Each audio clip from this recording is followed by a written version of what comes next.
Okay. It didn't take as long as I thought. All right. Hey, it's Brent Leary.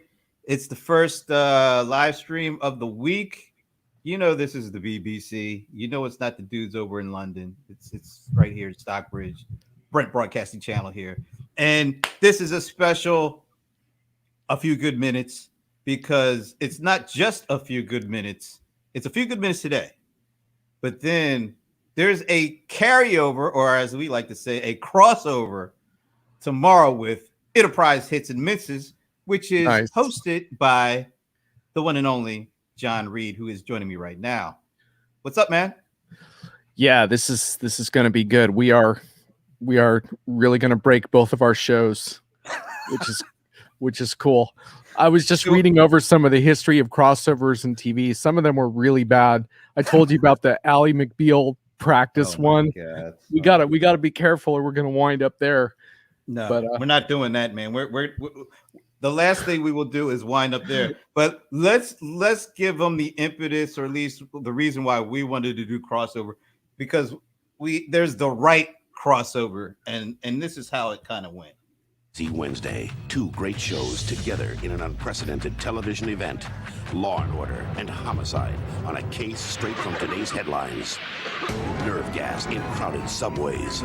Everybody was running, screaming. Two cities, two attacks. It's the same guy! It starts in Law and Order's New York. We violated a defendant's constitutional rights. The story ends on Homicide. You can't stop anything. Law and Order and Homicide together starts Wednesday, 9 Central on NBC.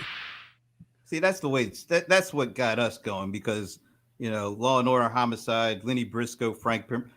That's the way we need to do this thing, man. Can I be Frank Pembleton? I know the physical resemblance is kind of stretching it a little bit, but I love that guy. It's the wrong guy. I mean, that's just perfect. Hey, man, that's high drama, man. That's how it is. Absolutely. And not only that, there are two cities, because I'm down here in the Atlanta metro and you're up there in the Boston area, so we got that kind of covered. Yeah, indeed. I guess two cities under duress. Yeah, and of course Al. Wow. Yeah. And Al is wondering who's Law and Order and who's was it Law and Order first and then carried over to Homicide? I think that's how it went. So yeah, I guess I'm Law and Order. I'm Lenny Briscoe. All right, I'm good with that. All right, cool. All right, man. So we're having a little fun, but we got some really interesting things to talk about. We're going to be talking about a little about data privacy, but that's for your show tomorrow. But for right now, you first of all, you're co-founder of Diginomica, one of the great online publishing outlets for anything enterprise software, and you guys do hardware too, right? I mean, you guys kind of do it all. We do a lot. We try to look at enterprise transformation from every possible angle we can. You do a good job with that.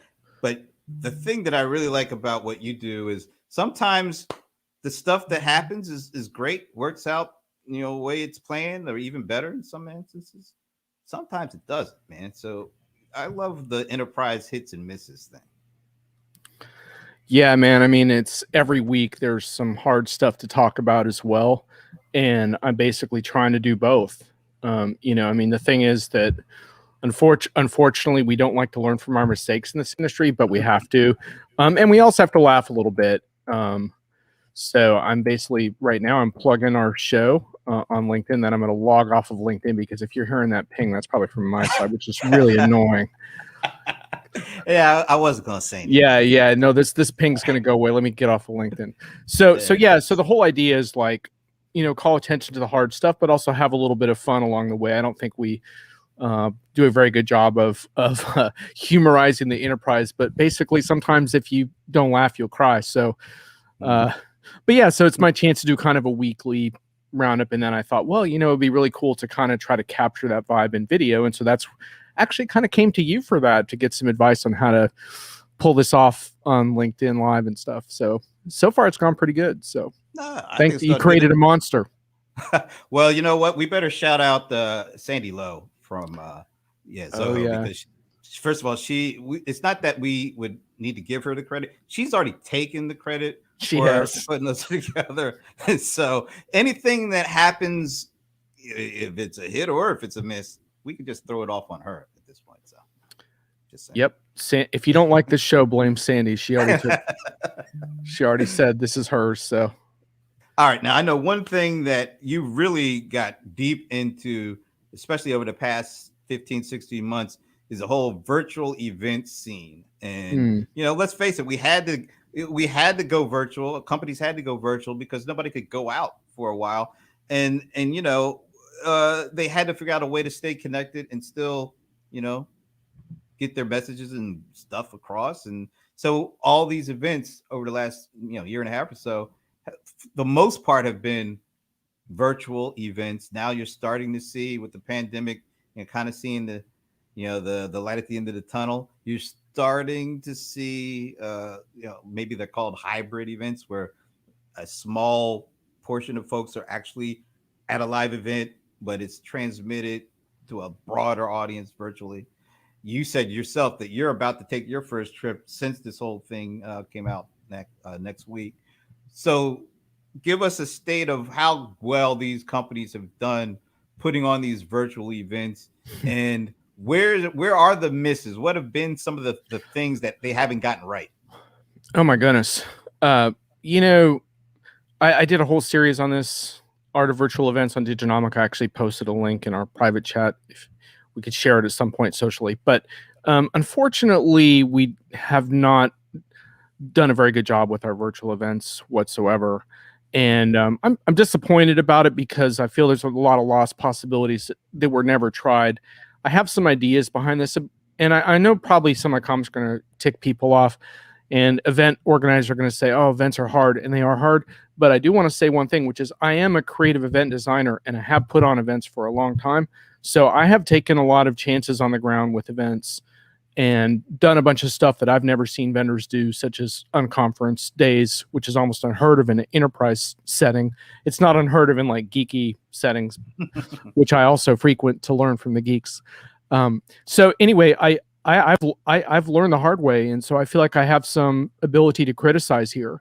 And unfortunately, I think the problem that we have right now is, first of all, these hybrid events that are coming, they don't deserve the word hybrid. They're going to be streaming keynotes, and that's it. That's a very passive broadcast relationship. That's not a hybrid event. If you think a hybrid event is a streaming keynote, that's a total fail in terms of your event creativity. I'm sorry. And the thing that I'm a little worried about here is, well, two things. I think one thing is I think some vendors are kind of rushing on the ground events with kind of a optimism about people's readiness to attend. And if they had embraced hybrid a little better, what they could do is be much more flexible and say, hey, we'd love to have you on the ground if you're ready or in the region, but if you're not, there's all kinds of ways you can engage without being on the ground. And it does, look, hybrid events are hard. They take more work. To go be on the streaming keynote does take work, so I'm not going to sugarcoat that.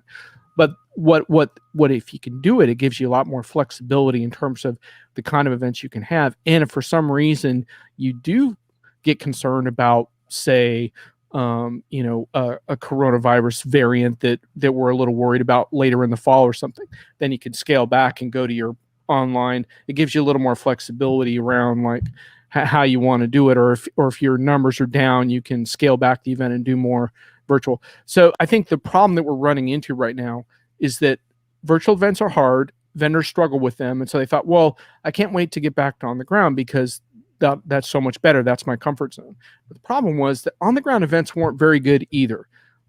On the ground events were broken also. And this is an important point we can argue about. But what I would say is the reason we liked on the ground events is because we saw each other. And when we see each other again, even if we're wearing masks, it's going to be a wonderful thing to see each other. And so that good vibe is going to overwhelm the deficiencies that we've always had in these on-the-ground events. So basically, my position is that we didn't get virtual events right, and we didn't have on-the-ground events right. So we don't really have anything right when it comes to enterprise events. But there's an opportunity to do better, and there are some vendors that are starting to get that idea. So. Wow, you said a lot there. The thing that I think really caught my attention even more than some of the other things was, the virtual events. The vendors say the virtual events are hard, which are definitely difficult in a sense that you can't do the same thing face to face and then try to pass it off virtually and expect it to work out. But what you're even saying is even those face to face things didn't work out to begin with. So you couldn't even do, bring those to the virtual stage because then you're just bringing something that didn't work virtually, which that means Bingo. There's more people to see the fails, so to speak.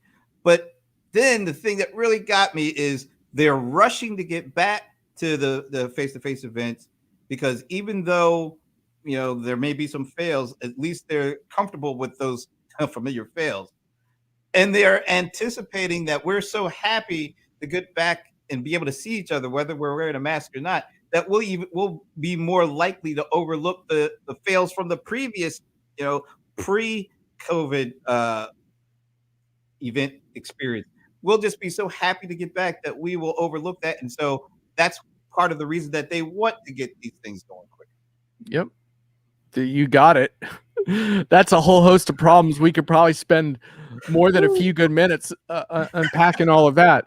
But I do want to emphasize a little bit, though, that there are creative opportunities. And I think that's the thing that gets me excited is that occasionally I do have these experiences online and also sometimes in person that really show me that there are opportunities out there. Did Alan's comment, he asked about metrics, was that right? Just now? Event metrics are part of the problem. Yeah, I mean, Alan, I would say so because I think we're still looking at raw lead gen metrics for the most part in terms of how we judge an event's success or failure. And I think, unfortunately, that's a really narrow set of metrics. And Alan, I mean, you're a smart person, so you know that in our industry, we have a bunch of metrics that don't really work very well. I mean, we could Brent, we could talk about it in terms of things like this video. Like, are we going to look at like, oh, how many eyeballs did we get? Is that how we're going to evaluate it? And Alan, what I always come back to is that what we're trying to measure, if we can, is not these raw volume metrics. It's got like, oh, we broke our attendee record again. Oh, that's so awesome. It's like, what kind of engagement did we get? What kind of conversations developed from that? What kind of community interactions were fostered? Those aren't always the easiest things to measure, but there are ways of doing it. I hate to say surveys because that's not my favorite.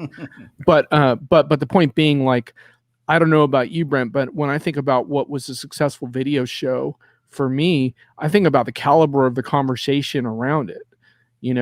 Like if Alan keeps commenting and then other people start commenting, that's great. If it's just quiet out there, that worries me. I think the quality of the conversation is paramount because even if there aren't a lot of people watching in real time, if the content is good enough and you're able to position it in a certain way, you'll get a level of engagement after the show. Right. But I like the real time aspect of doing this. And I think, I'm leaving Esteban's comment up there. We can get to it when we get a chance.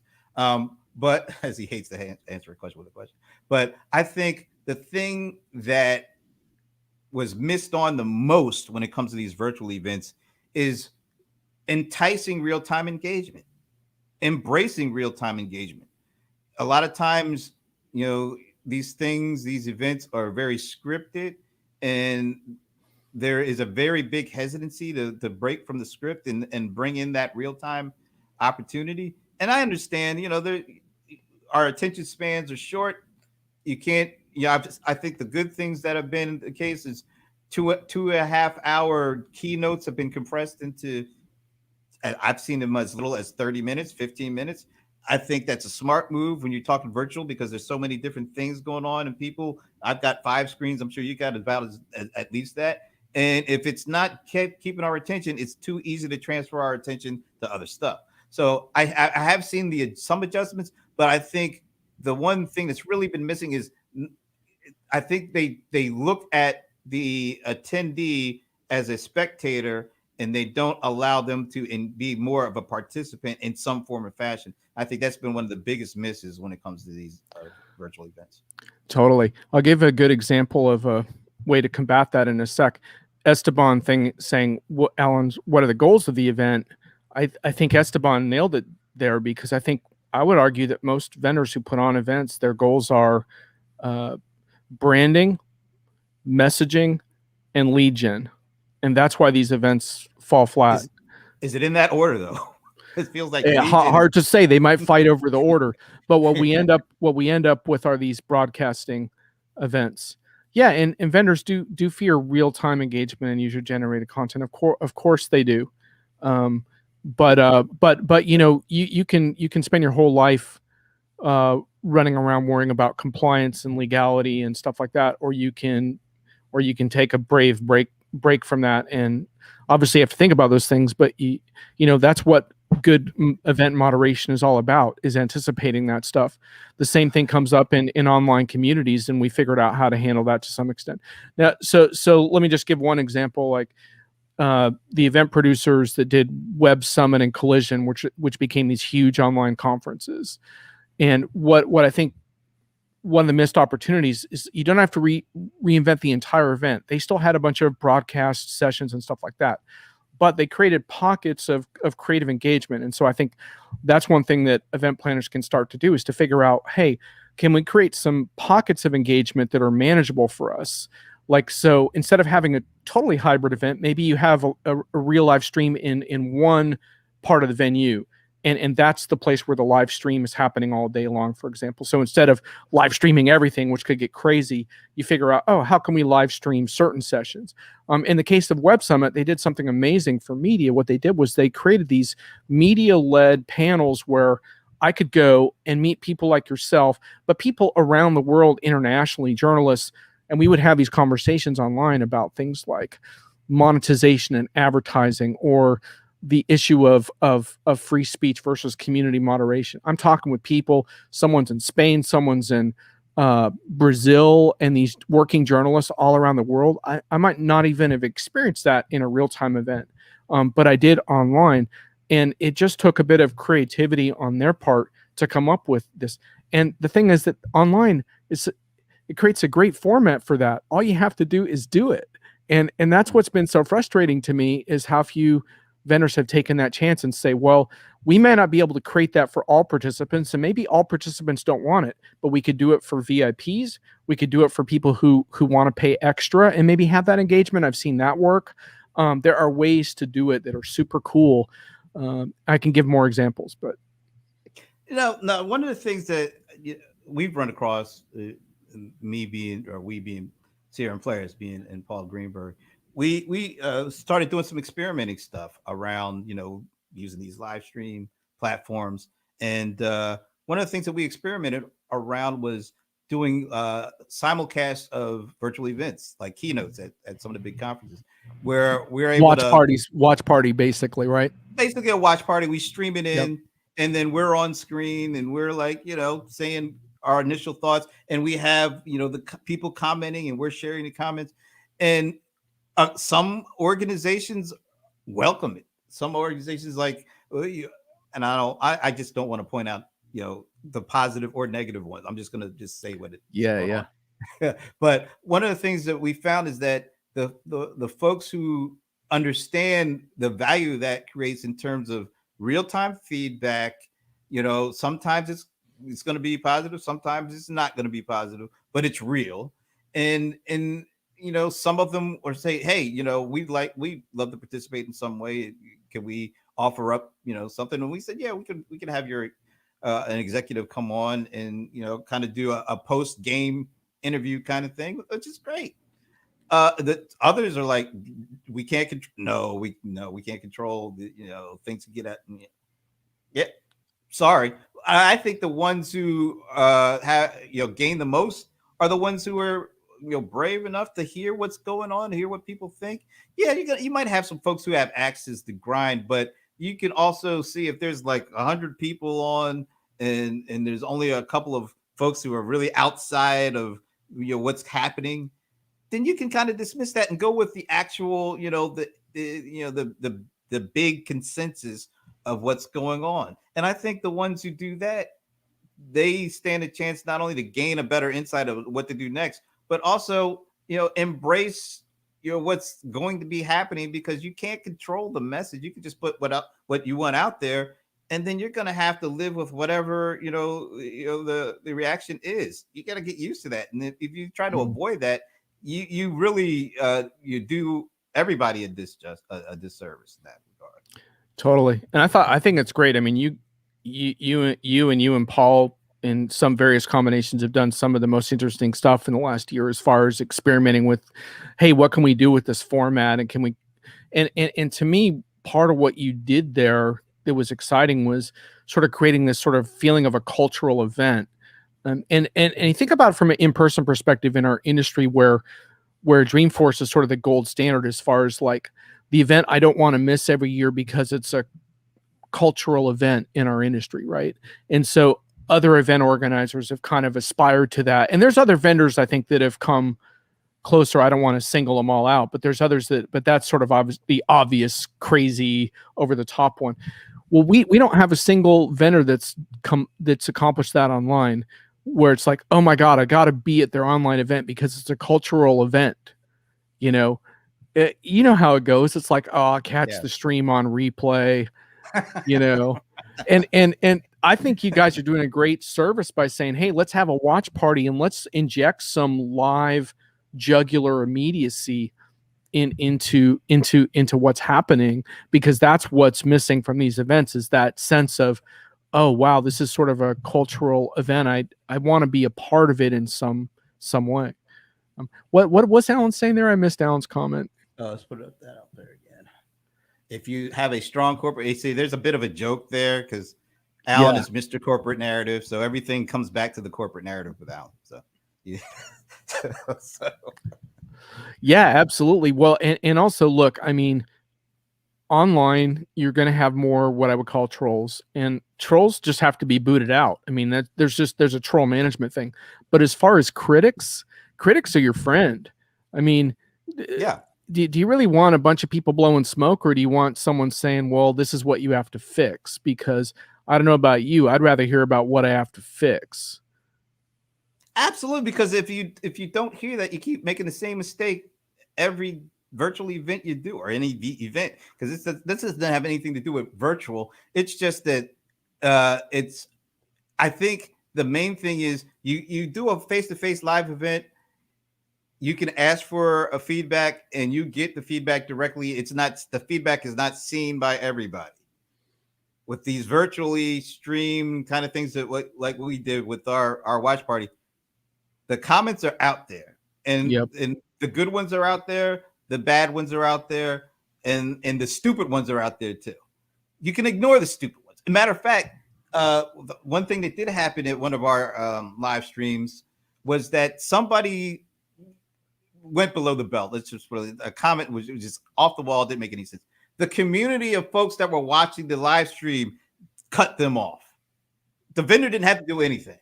Right. The community of folks that were watching cut them off, because you can recognize when somebody is saying something that has an axe to grind versus a real criticism, a real critique. And if you're engaged with that audience, you don't even have to say anything. The audience will take care of itself. But if you're afraid of the audience, there's no audience, because it won't even be there. Well, it'll be there. It'll just be there, and you don't have any engagement with that audience, which is, I think, the even worse at this point. Yeah, totally. I went to a really amazing show earlier this year. It was a smaller show, but it was for Zoom geeks and people who like produce video content. And what they did is they had a VIP track that was like, basically when keynote speakers rolled off the stage, they would land kind of in this backstage area, and those who had paid extra for the VIP track could interact with them. And this went on all day long, even during the keynote. So you could go with a live stream, but then you could also go backstage and listen to these keynote speakers argue with each other. And you never really see that in real life, right? Because, okay, you have one keynote and then they go, and then the next keynote. Now they're arguing with each other, and they're coming from really different perspectives because they're different expertise. And then people asking questions. And I couldn't get enough of it. And I was just, but you have to have a little bit of courage, right? Because you're basically inviting a distraction, because you're saying, okay, it's okay if you're not watching my keynote right now on the main stage. I don't mind if you're interacting backstage with these other VIPs or whatever. And what it is, it's just it reflects this vendor confidence that we're creating culture around what we do. And that's the meaningful part, is all these relationships that we're building with each other. And that's what's going to see us through, and just watching the amazing comments in the chat. There was one guy who participated who was paralyzed from the neck down. And he was like, someone was like, why are you in the keynote? He's like, these conversations, I can't get enough of these conversations. This is where I want to be. And one of the points he made is that when you go back to on the ground events, you're going to exclude me again. Like right now, I feel included in everything that's happening, like everyone else. But then in the on the ground event, I'm just going to be someone else watching a keynote. And to me, it was just so compelling. It's like, yes, we have so many opportunities to use online to extend our reach in a way that includes people.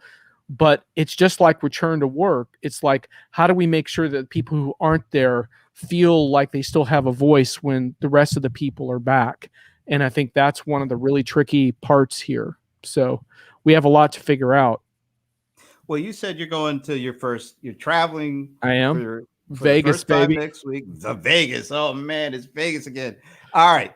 Tell me how do you go into an event now after 60 months of not going there? You're doing everything virtual. How do you think that's changed the way that you approach going to these events? It's really interesting. I've been asking myself that, and I'm not totally sure what's gonna happen when I'm on the ground. I think one thing I will probably do is I'll probably partake of keynotes from my room, just because I'm still getting used to being around big crowds of people again. So that's just me. But the one thing I'm really prioritizing at this event is my like one-to-one time and small meeting time with people face to face, because I feel like that's a big part of what I've missed. I mean, I have done a lot of like obviously online stuff, but it's a little bit different in person to have those kinds of interactions. And so I'm going to be really curious to see how that goes.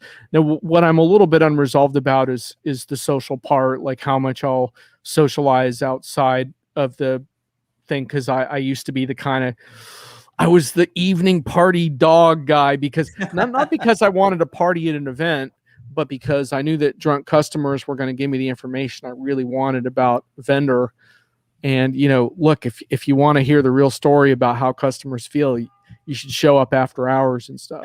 And you can do that at lunch too, but at lunch, they're usually pretty sober, and they're kind of like looking at their schedules and like, which session am I going to go to? They and still got their game face on. Yeah. But in the evening, it's like, oh man, ever since this company acquired blah, the support's gone to crap. And, that's the stuff I need to hear in order to like do what we do at Diginomica, was just try to keep it real.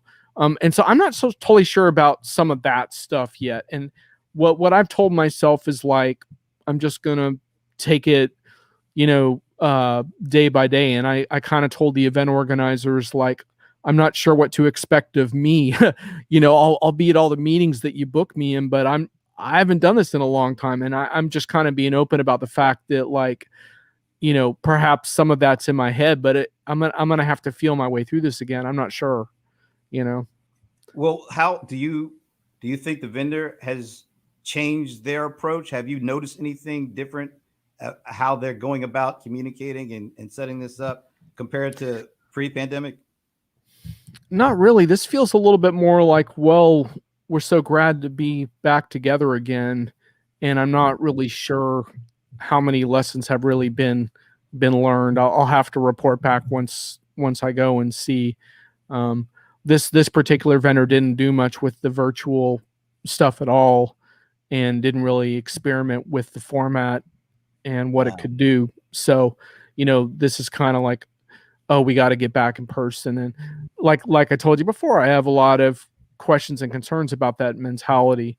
But there are a few changes, like they never streamed their keynotes before, and those are going to stream live online. So there have been a few changes, but like I said, I really don't know. I mean, I think most vendors for the fall, it's like things do feel different. And, one thing I'm expecting is a lot more regional events, because I think it's just easier for planning purposes to think about smaller scale stuff where people can commute to an event if they want to go for a day. Josh says drop by the Bay Area. Dude, just drive to Vegas, man. It's a nice drive. The weather's lovely this time of year. I'm trying to catch up on a little of these comments. Yeah, he was hasn't changed. Yeah, he wasn't there for an event though. I'm waiting to hear back from you on how it's changed, how different it is, because I'm told that the town is pretty much like living as if the pandemic never happened. So, oh my God, that's really not good if that's the case. Oh my God. Yeah. Yeah, totally. I mean, it's a little unclear to me how it's all going to work. I've heard that there may be some testing protocols involved and stuff, but I don't know everything yet. I mean, I definitely feel like a little bit of a guinea pig, but I kind of want to do this because this will help me to figure out what I want to do this fall, because I'll kind of have an idea of what my comfort level is and how much, I want to get out there. And I'll be very, very interested to see, I know that Dreamforce looks like they're going to do a series of satellite events, as opposed to emphasizing one destination. And it looks like they're doing a lot of flex in terms of online versus attending. And so, to me, that's kind of what it's about, is providing flexibility. But I don't think flexibility is enough. I mean, I think this is a lot like the return to work discussion, which is like, are we really being creative around the possibilities, or are we just kind of being like, oh, let's pick the 3 days that people have to be back in the office, and then they can, like, how creative is that really? And I think that's the thing we're looking at with events too, is like, there's just to my mind, there's so much missed opportunity to say, why don't we just redo this? Let's redo all of our thinking around it. Because Brent, I mean, you mentioned keynotes. Like, do we really need to go sit through another 3-hour keynote ever again in our entire lives? After this experience, after seeing what they can do, if they condense it, and to me it seems to be just as effective, but a lot more pleasurable, because everything is quick moving. It's like some of these folks, they took the cues. They understand this is more like a TV show, which means you have to be much quicker. You got to have moving elements to keep us, keep our attention. And they put that in. When it's a regular face-to-face keynote, it's longer for no real reason. It's kind of more drawn out. I think that if they go back to just trying to replicate what a keynote looked like before the pandemic, without really understanding the impact that the changes made to keep our attention, that's a good thing. You should carry some of that forward. You should not roll back. I'll be really interested to see if you see more elements of falling back on what we did versus incorporating the good that we found out during these virtual events and building on that. Because I keep going back to what you said before. Pre-pandemic wasn't all that great to begin with when it comes to some of this, conference experience. I think it got a little better in certain aspects because they had to change. They realized they couldn't keep doing the same thing virtually, because 8 screens, you can turn your neck and see something that'll keep your attention. And they realized they had to do something different. I just hope they don't, do a sigh of relief. Oh, we can go back to the way things were before, because as you said, they weren't the greatest back then either. No, I mean, the way I always looked at events was like, I'm never going to get on a plane and say this was a bad event because... See you, man. Later, Esteban. Thanks. I'm never going to... No more 3-hour keynotes, says Josh. Right. Because if someone comes to an event in person at this point and takes that trouble, why are they there? They're not there to sit and watch the keynote, which they could have done from wherever they were already. They're coming for a very specific reason. It's not for the keynote. We should understand that. But it's like you come to these things, and I never complained about an event and how bad or good it was, because my mentality was, it's my job on the ground to hustle and get what I need out of an event. And that's what I always did. But the highlights were often the hustles, right? Like so for example, you have like a little bit of that from the video side, because you at events you do some video stuff that's planned, but you also do some unplanned stuff, right? And so like I know at one point you pulled me into something, but it was like, that's the hustle. That's the good stuff, is like that spontaneous stuff of like, oh, let's grab this conversation while it's hot and film it. And or let me grab someone in the hallway that I really want to. So the hustle is what made the on the ground events good. It was not really the event itself. And and you and I have tasted this in our line of work, because we get invited often to analyst events, and oh my God, some of those events, no offense to some of the vendors, can be so brutal as far as like, let's just make these people sit in this like generic room for like 8 hours and do like a brain dump on all of our product direction. And it's like, oh my God, like that's not a good format. I'm sorry. That's not a good format. And some of those days are going to start to come back this fall. And I just think it's like, well, why don't we take a hard look at that format? Because again, what is your goal? It gets back to Esteban's point. Is your goal just to impart information, or is it to deepen community and relationships? Because the highlight of those events is always the dinner, right? I mean, of course, the networking stuff. Yeah. Of course, the problem with some of those dinners is you wind up in like, this is inside baseball, but you wind up in assigned seats. So you find yourself at like the kiddie table, like isolated from the people you really wanted to talk to, or I'm going back to kindergarten all of a sudden. It's like, I'm looking for my name so I can. Yeah. But the point being, like, it's the informal stuff that gets you excited, and you're like, well, is there maybe instead of telling vendors they have to just completely get rid of everything they've ever done, is there some middle ground where we can start to be a little more creative? That's kind of what I'm saying, is you don't have to revolutionize everything overnight, but there are some cool things you could do just to basically say, like, let's just learn from what we've gone through and make things a little better. Look, it's the person who's responsible for all Sandy. this. There she is.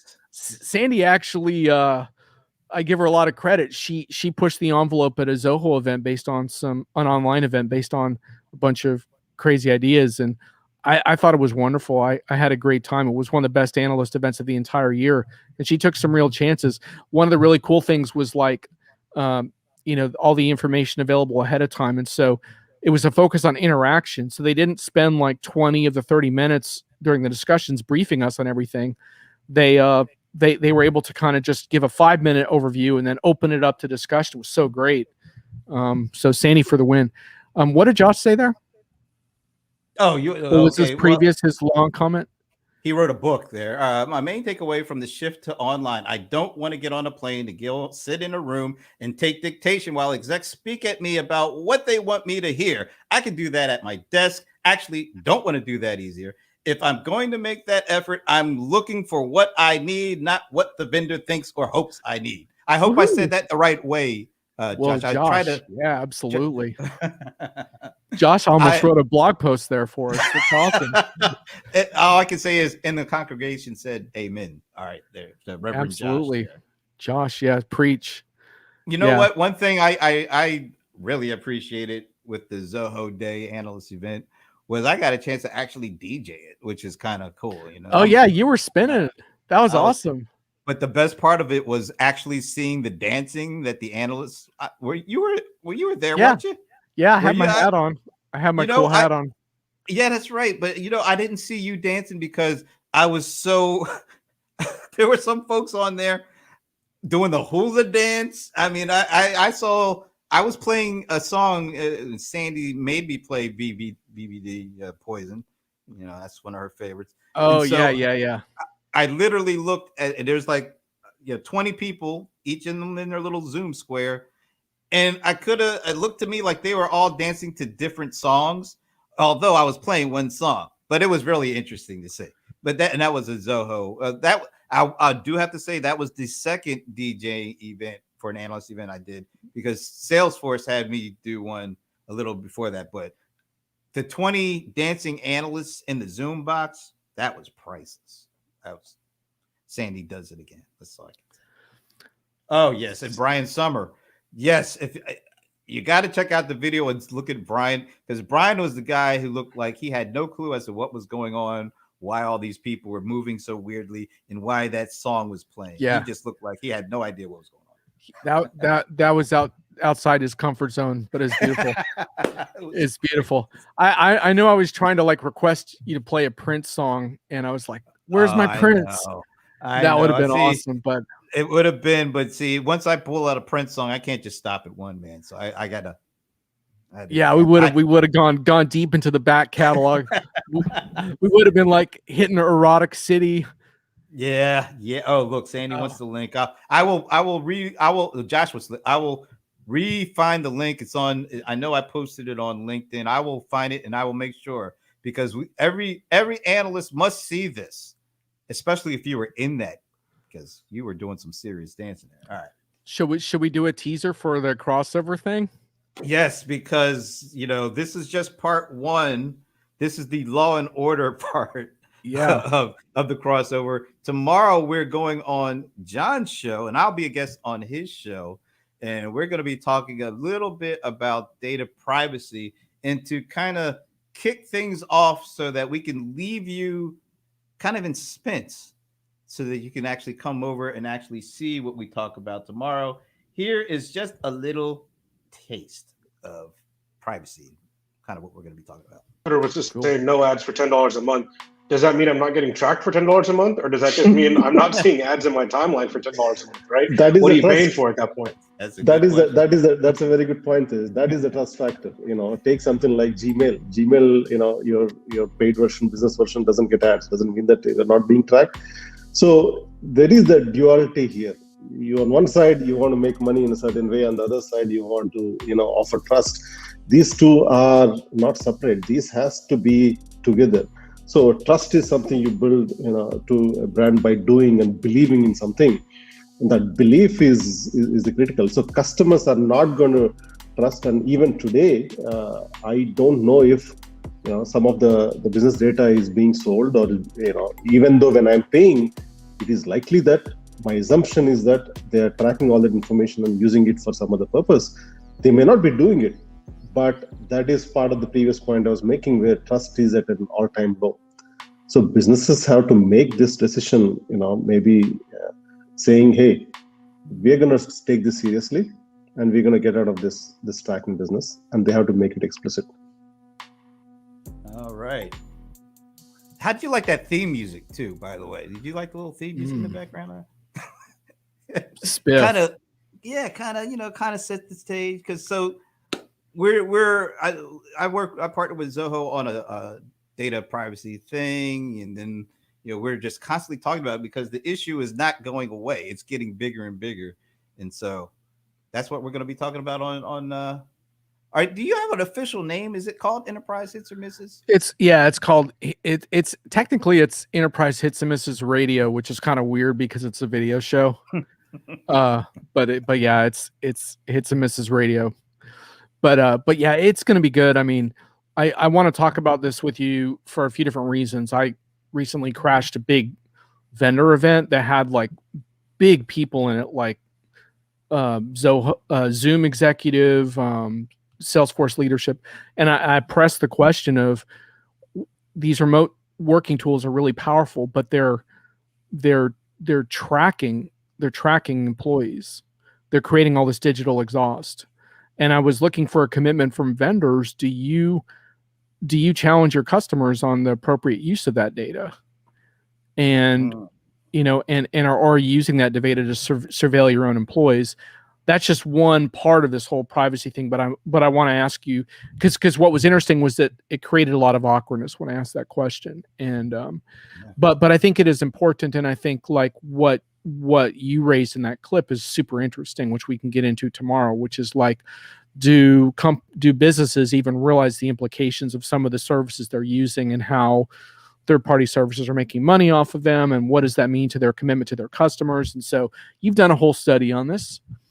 I'm gonna pick into what you've learned. Oh, And all we're gonna right. see. We're gonna see where that goes. Two cities under duress to be continued. That was such a nice setup, a nice tease, man. So you got to check out tomorrow, 1:00, same time, same time. channel, right? Same channel because it'll be right here. On Pretty LinkedIn. much, yeah. Yeah, it'll be started from his profile, but yeah, join us. This should be good. The crossover, you can say it. And as I put in the teaser, it is a, what did I call it? A super or an important social media television event or something like that. Because this is LinkedIn Live, so we can Absolutely. say stuff like that. Let's make it so. Let's make it Thanks, so. man. And let's do it tomorrow. We will see you then. Take care. Sounds we good. are out. Laters. We'll be out if I can only hit the end broadcast button. There we go.